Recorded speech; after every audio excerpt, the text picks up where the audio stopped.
the place for comic book and anime reviews.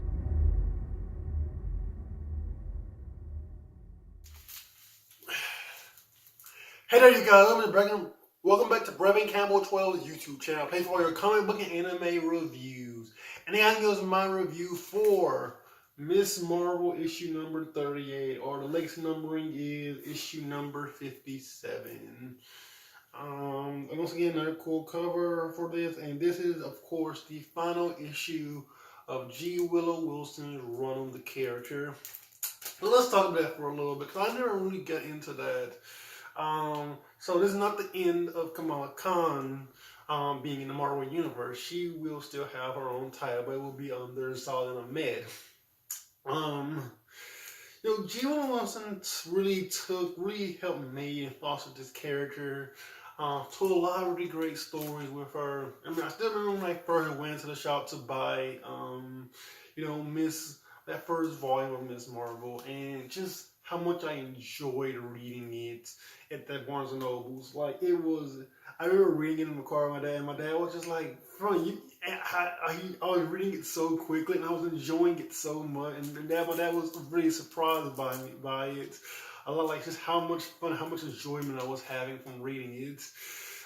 So yeah, and it was a really fun book, and it was really enjoyable, and I really loved it a lot. It was a great book. And I've read every single issue of Miss Marvel since then, and I picked up as many of the trades I could, and I picked up a lot of single issues, and I really enjoyed it a lot. I even at one point was buying them both physically and digitally at one point. I'm not doing that anymore, but I was. So yeah, it always hit a really nice chord with me, and I really was enjoying reading it every single week. I definitely have my word with Solid Ahmed taking over. Not because I think he's going to do a bad job. He could do a great job, but he doesn't have like a strong track record. Although I will say that his Miles Morales series has been really enjoyable for me a lot. But even with that, I still have certain issues with it, mainly with its portrayal of Genki and its portrayal of, like, sometimes the way Miles is being portrayed in that book is really weird, even though I think the story overall is really fun and really enjoyable. There is certain aspects of the book that don't really work for me. But it's still been a very good book. So I do think that Solomon has a chance of making it really good. But I'm not so sure if it's still going to feel like Kamala.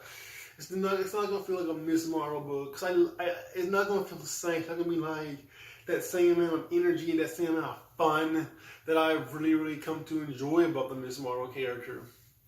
So I'm definitely, I have my worries about, the future of Kamala Khan and what's going to happen going forward. But I definitely am still excited for the future and what it's going to bring us. So, with all that being said, let's get into this Miss Marvel comic book. So, let's take it out the bagging board.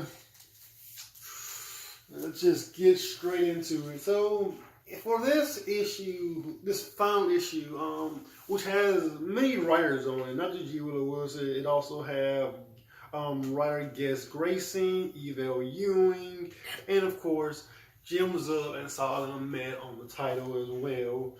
But what surprised me about it is that it's not a collection of stories. It's still one particular story going throughout.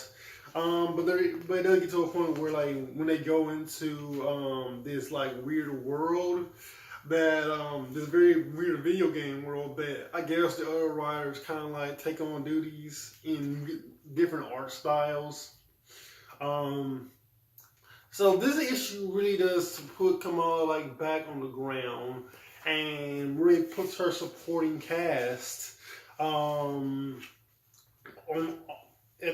front and center in this issue. Like, something that we kind of missed from the last few issues is her supporting cast.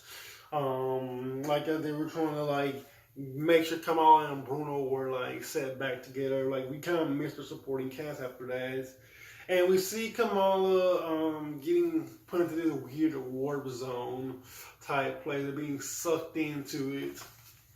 And they end up being in this video game world where Kamala meets Zoe, but instead Zoe's now like this crystal warrior, and you get this big fight between Zoe and Chris and Kamala too. I'm kind of bringing up the fact that Zoe always wants to hide things, and how Zoe even hid her wanting to be with Nakia and all that. That was all things that were really interesting that were put forth in this book. After that, we get Kamala meeting some of her other friends inside the book, and her just going around trying to find each one of them and help them out in some form of way to kind of get them all back together. So near the end of the book, they could all team up for this final boss level, and it ends up being them seeing themselves as kids basically, and what they were as children, and just all being together like that. And it's a really nice way of kind of ending the book, showing that Kamala's kind of all friends now, and them all just coming together to enjoy who they become now. It's a really nice and sweet ending to this series, and I really enjoyed it. So that's pretty much Miss Marvel issue number 38, you guys. It's a really, really awesome, really fun, active issue, while also still trying to tell a compelling, natural Miss Marvel story, and I really appreciate that. So that's pretty much my thoughts on Miss Marvel issue number 38, you guys. In the comments below what you guys thought about Miss Marvel issue number 38, and I will catch you guys later. Peace out.